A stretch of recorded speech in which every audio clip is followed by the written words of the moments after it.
All right. Some might have said that there were, in fact, we knew there were some TP scams. People that were like trying to resell TP and were like hoard it early on in the lockdowns last year. Well, I don't think that's the subject of the Amazon scam, the new one that's going on out there. But it is something you should be aware of. And somebody who is Rania Mankarious. She's joining us once again from Crime Stoppers, her website, RaniaMankarious.com. You can check out her podcast, always good information. Also follow her on Twitter at The Rania Report. Rania, how are you? I'm fine. How are you? I'm taken back a little bit by the conversation a minute ago, but I'm doing good. You never know what's going to happen. You know, our trending stories, it is quite the eclectic mix of things. And, you know, when you talk about matters of scamming, they have come in all sorts, and including this latest one here with Amazon. So I guess this is another one of those deals to where you have somebody who is calling you, alleging they're from Amazon. Something tells me they're not. What's going on here? Yeah, unfortunately, and it's happening everywhere. People are getting calls saying, hey, we're from Amazon. We want to verify a purchase you've just made. They give you this very specific number, and, of course, it's not real. So you say, I didn't make that purchase. And they'll go on to say, why don't you go ahead and give me your account information, your credit card link to that account, and we'll go ahead and investigate or take care of that for you. And certainly all they're doing is phishing and trying to get that information. And they're so good that a lot of people fall for this, which is why information and talking about it is the most important line of defense. You know, Randy, you bring up such a good point, which is even people who are rather sophisticated in terms of not falling for things like email phishing scams and that type of deal, when it's something that's new, something they haven't been introduced to, and it catches them off guard, and it's something that they might be doing, like, for example, placing regular Amazon orders, it often does catch somebody off guard to the point to where they fall for it before they realize what's happening, right?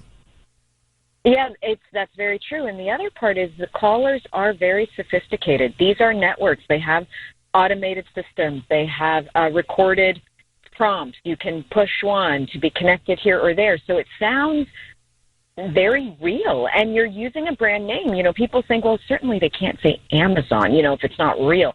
But they can, and they do. And they're organized crime rings that operate like businesses. So that's the thing that people sometimes don't understand, and really one of the hardest things that we try to get across, that, you know, they're very well funded. They have almost like a CEO and a CFO and a COO because they make so much money, and they make it off the backs of everyday citizens. Something I looked into a few years ago, how sophisticated so many of these operators are that were engaged in these scams that you're talking about, found that many of them had actually been legit once upon a time. In other words, you'd have some of these organized crime rings that would pick off people who had been working for call centers that dealt with Americans, often offshore. And they would go ahead and say, hey, we'll pay you a heck of a lot more to go ahead and do this.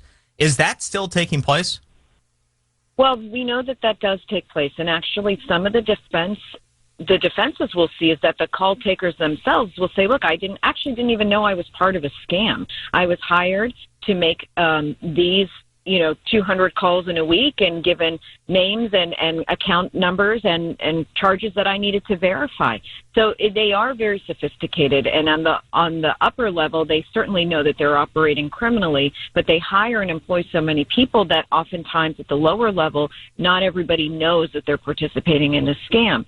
And, you know, that kind of feeds into why they're so good on the phone. They really do believe they're doing a job. They're doing a service, and people fall for it. And a lot of times, you know, this is an important part of the conversation. When we think of these online scams, we think of these phishing calls and emails and texts, we all rush to say, let's make sure the elderly people in our lives are aware, and we've talked to them about it, and we go over all of this with them.